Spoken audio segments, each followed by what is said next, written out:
여러분과 함께 또한 사제의 영과 함께 마태와 전한 거룩한 복음입니다. 주님 영광 받으소서. 그때 예수님께서 티로와 시돈 지방으로 물러가셨다. 그런데 그 고장에서 어떤 가나안 부인이 나와 다윗의 자손이신 주님, 저희에게 자비를 베풀어 주십시오. 제 딸이 호되게 마귀가 들렸습니다 하고 소리 질렀다. 예수님께서는 한마디도 대답하지 않으셨다. 제자들이 다가와 말하였다. 저 여자를 돌려보내십시오. 우리 뒤에서 소리 지르고 있습니다. 그제야 예수님께서 나는 오직 이스라엘 집안의 길 잃은 양들에게 파견되었을 뿐이다 하고 대답하셨다. 그러나 그 여자는 예수님께 와 엎드려 절하며 주님, 저를 도와주십시오 하고 청하였다. 예수님께서는 자녀들의 빵을 집어 강아지들에게 던져주는 것은 좋지 않다 하고 말씀하셨다. 그러자 그 여자가 주님 그렇습니다. 그러나 강아지들도 주인의 상에서 떨어지는 부스러기는 먹습니다 하고 말하였다.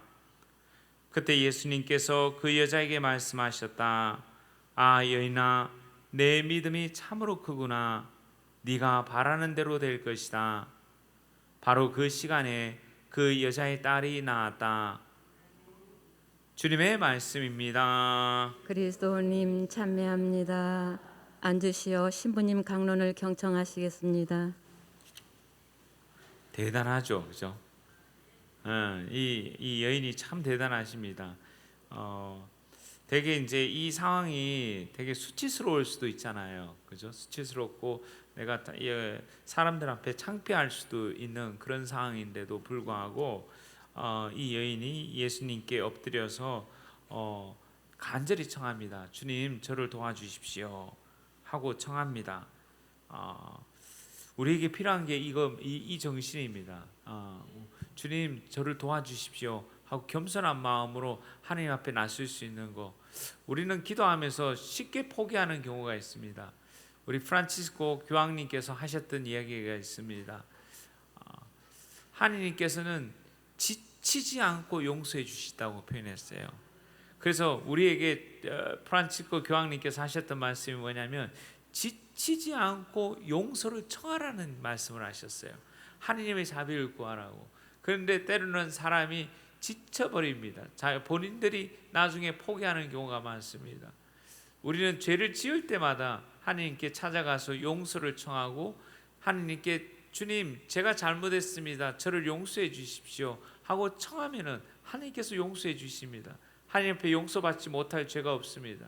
하나님은 자비로우시고 너그러우시고 인내로우셔서 우리가 끊임없이 내가 지었던 한 인간으로서 잘못한 부분이 있으면은 그 잘못한 부분에 대해서 우리 그리스도인들은 하나님과 친밀한 관계를 맺고 있는 사람들은 양심의 가책을 느끼게 되어 있습니다. 성령께서 우리 마음을 건드려 주시고 우리 마음을 움직여 주셔서 우리 마음속 깊은 곳에 내가 잘못했구나, 내가 올바른 길을 가지 않았구나 해서 마음이 아파지고 힘들어집니다. 그래서 하나님한테 용서를 청하게 되어 있습니다. 용서를 청하고 자비를 청하고 그리고 마음을 아파하며 통회의 과정을 거쳐서 고해성사를 보는 거죠. 그 고해성사를 통해서 죄로부터 완전히 해방이 될 수가 있습니다. 내가 자유로워지고 해방을 느낍니다.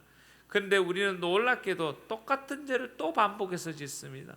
또 반복해서 짓고 또 반복해서 짓고 하면서 하나님께서는 인내롭게 지치지 않고 용서를 해주십니다. 프란치스코 교황님의 말씀입니다. 지치지 않고 용서를 해줍니다. 그러나 사람이 포기를 합니다. 사람이 자기 자신을 내가 이런 꼴로 어떻게 하나님께 나설 수 있나, 내가 어떻게 이런 걸 이렇게 반복해서 고백성사를 하고 반복해서 죄를 짓는 것이 내가 이게 고백성사를 보는 것이 꼭 필요한 건가 하는 스스로 유혹에 빠지게 됩니다.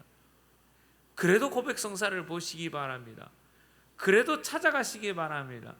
내가 하나님 앞에 죄를 용서받고 하나님 앞에 죄를 주님 저를 용서해 주십시오. 저에게 자비를 베풀어 주십시오. 저에게 도와주십시오. 저는 너무너무 약한 종입니다. 저는 너무너무 약한 한 인간일 뿐입니다. 저는 부서지기 쉽고 나약하고 상처받기 쉽고 쉽게 유혹에 빠지는 보잘것없는 한 인간입니다 하고 하나님 앞에 정말 겸손되게 내가 엎드려서 기도하고 엎드려서 하나님께 청해 보았느냐 하는 질문을 우리 스스로에게 던져볼 필요가 있습니다. 그러면서 또 찾아가는 겁니다. 용기 있게 찾아가는 겁니다. 용기 있게 하나님한테 용서를 청하고 용기 있게 하나님 앞에 무릎을 꿇고 기도를 드리고 용기 있게 내가 아파하고 다시 포기하지 않고 찾아가는 겁니다. 그런데 많은 사람들이 포기해버립니다. 많은 사람들이 마음속에 있는 내가 이래도 이렇게 하는 것이 아무 소용없다라고 생각을 해서 포기해버립니다.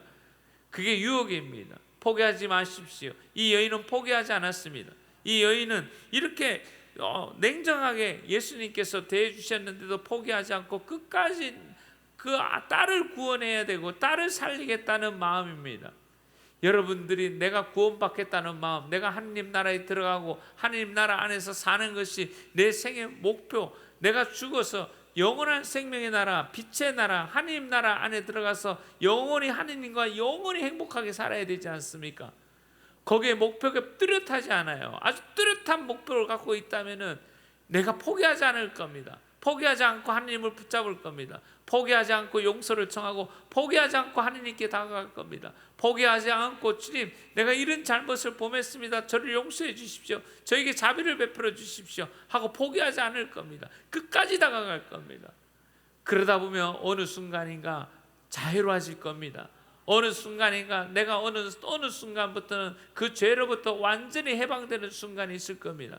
내가 하느님께서 주시는 자비와 하느님께서 주시는 그 사랑이 차고 넘쳐서 내가 거기에 감탄하고 압도돼서 그 하느님의 사랑과 하느님의 자비에 압도돼서 어느 순간인가 이제는 내가 더 이상 하지 않는 순간이 올 겁니다. 하느님의 도우심에 의해서 내가 어느 순간인가 멈추는 순간이 올 겁니다. 그 악습을 바꾸는 순간이 올 겁니다. 그러니까 포기하지 마셔야 됩니다. 포기하지 않고 이 여인이 포기하지 않은 것처럼 하나님의 사랑과 자비를 포기하지 않은 것처럼 끊임없이 하나님께 매달려야 됩니다. 끊임없이 붙어 있어야 됩니다. 도움을 청해야 됩니다. 그래서 그 기도의 방법 중에 하나가 힘 있는 기도가 신령한 언어의 기도입니다. 신령한 언어로 기도해 보시기 바랍니다. 신령한 언어로 기도하시면서 마음의 지향을 두고 주님 내가 이 똑같은 죄를 범하지 않게 해주십시오. 내가 자유롭고 해방된 마음으로 늘 주님을 찬미하고 주님께 영광 드리고 주님의 사랑 안에 머물게 해주십시오. 내가 똑같은 죄를 반복하면서 내 양심에 내 죄책감에 내가 어둠 속에 머물지 않도록 해주십시오. 도와주십시오. 주님 저를 살려주십시오. 저를 구원해 주십시오. 저를 해방시켜 주십시오 하고 붙들고 기도하시고 붙들고 신령한 언어로 기도해 보시기 바랍니다. 그리고 여러분께서 가지고 있는 훌륭한 무기가 있습니다. 묵주기도입니다. 묵주기도는 얼마나 큰 훌륭한 무기인지 모릅니다. 여러분께서 기도를 하실 때 묵주기도와 함께 신령한 언어로 기도해 보시기 바랍니다. 그 기도는 얼마나 힘 있는 기도인지 모릅니다. 얼마나 강력한 기도인지 모릅니다. 그 기도를 통해서 우리는 악의 유혹으로부터 하나님께서 우리를 지켜주시고 성모님께서 우리를 지켜주십니다. 묵주기를 통해서 성모님께서 우리를 지켜주시고 신령한 오늘 기도를 통해서 성령 하나님께서 우리를 지켜주시고 인도해 주십니다. 근데 우리가 포기합니다. 우리가 하지 않습니다. 많은 사람이 하지 않습니다. 많은 사람들이 이 좋은 기도가 있고 이 좋은 기도 방법이 있는데 행하지 않습니다. 포기합니다. 쉽게 포기하고 쉽게 낙담하고 쉽게 내가 행하지 않습니다. 여러분들 용기를 내시기 바랍니다. 용기를 내셔서 오늘 이 여인처럼 가나안의 여인처럼 이 부인이 정말 딸을 사랑하는 마음이잖아요. 그 딸을 사랑하는 마음이잖아요. 딸을 정말 사랑해서 모든 걸 내려놓고 모든 창피함과 부끄러움과 수치심과 모든 걸 내어놓고 하나님 앞에 바짝 엎드렸지 않습니까? 나도 마찬가지입니다. 내 영혼이 구원을 받고 내 영혼이 하나님 앞에 자유를 얻고 내 영혼이 해방을 얻는 일이 있다면 내가 바짝 엎드리지 않을 이유가 뭐가 있겠습니까? 내가 하나님의 나라에 들어가고 하나님과 함께하는 그 기쁨, 하나님께서 함께하는 내 삶을 살 수 있는 길이 있다면 내가 바짝 엎드리지 않을 이유가 뭐가 있겠습니까? 그 한 가지 뚜렷한 방법 중에 하나가 여러분 고백성사입니다. 고백성사를 소중하게 여기시기 바랍니다. 고백성사 보는 거 너무너무 중요한 일입니다. 고백성사를 통해서 우리는 죄로부터 부활에 이르는 그 기쁨, 부활의 기쁨을 체험하게 되어 있습니다. 그리고 고백성사를 보기 전에 그 통회의 과정도 있습니다. 그 통회의 과정은 쉬운 일이 아닙니다. 고백성사 보는 것도 쉬운 일은 아니지만은 통회의 과정이 쉬운 일이 아닙니다. 그 통회의 여정을 거치셔야 됩니다. 그 통회의 과정을 잘 거치면 거칠수록 고백성사가 주는 은혜가 풍요롭습니다. 은총이 가득한 겁니다. 그 은총의 가득함 속에서 여러분들이 해방되고 자유로워집니다. 진리가 너희를 자유롭게 하리라고 말씀하셨습니다. 그 진리, 하나님의 영이 나 안에서 충분하게 돼서 내가 깊은 통회와 함께 고백성사를 통해서 내 어둠으로부터 자유로워지고 해방을 느끼고도 완전히 자유로워져서 내가 아주 기쁘게 신앙생활을 할 수 있는 겁니다. 놀라운 일입니다. 엄청나게 죄를 많이 지은 사람들도 깊은 통회가 있고 고백성사가 있으면 새로 태어납니다. 새롭게 창조됩니다. 그 영혼이 새롭게 창조되고 그 영혼이 새롭게 세워지는 겁니다. 새롭게 세워져서 새로운 인생을 살게 되고 새로운 기쁨과 새로운 즐거움과 하나님께서 주시는 그 새로움의 성령으로 충만하는 삶을 살아갈 수가 있습니다. 그래서 여러분들 용기를 내시기 바랍니다. 용기를 내서 이 가난한 부인처럼 용기를 갖고 인내롭게 그 다음에 끊임없이 문을 두드리시기 바랍니다. 두드려라 열릴 거라 그랬잖아요. 두드려라 열릴 거, 청하여라 얻을 것이라 했거든요. 여러분 밤새워 기도하지 않습니까? 오늘 여러분께서 철야를 하십니다. 예수님께서 산에 올라가서 밤을 새워서 기도하셨습니다. 내가 산에 올라가서 여러분들이 마음의 산, 영혼의 산, 바로 이 삼성산 안에서 들어와서 밤을 새워서 여러분들이 기도하시는 겁니다. 밤을 새워서 우리가 함께 기도하는 겁니다. 그 기도 안에서 여러분께서 예수님께서 하셨던 것처럼 밤새워 기도하시면서 인내롭게 기도하시면서 여러분께서 정말 하나님의 사랑을 마음껏 받으시기 바랍니다. 내가 하나님의 사랑을 체험하기만 하면, 하나님이 나를 사랑하신다는 사실을 마음속 깊이까지 체험하기만 하면 여러분의 내적인 상처도 치유가 되고 또 내적인 상처가 치유되면 육적인 병도 고쳐지게 되는 거고, 또한 그러면서 동시에 내가 정말 깊이 있게 회개하게 되면 내 영혼이 훨씬 가벼워집니다. 훨씬 가벼워지면서 이 여인의 그 기쁨, 자식이 낳는 그 기쁨처럼 여러분들도 기쁨을 체험하게 될 겁니다. 그리고 하나님의 사랑을 느끼면서 마음의 평화를 안고 오늘 새벽에 집에 돌아가시게 될 겁니다.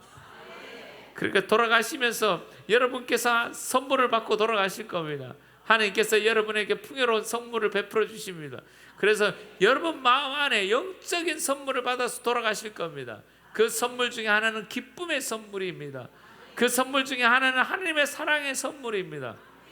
그 하나님의 사랑의 선물을 받아서 돌아가면 다른 것이 필요가 없습니다.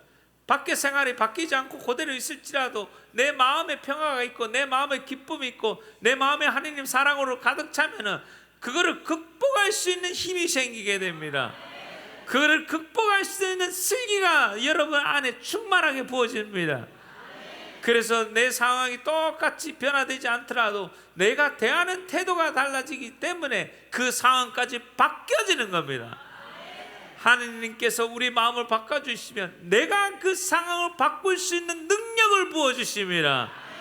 오늘 밤에 그 능력을 다 받고 가십시오. 이 가난의 부인처럼 인내롭게 기도하고 인내롭게 견디면서 하나님께서 주시는 그 은혜와 은총을 넘치도록 받으시고 오늘 밤 여러분 행복한 시간을 보내시기 바랍니다. 아멘! 할렐루야! 아멘! 우리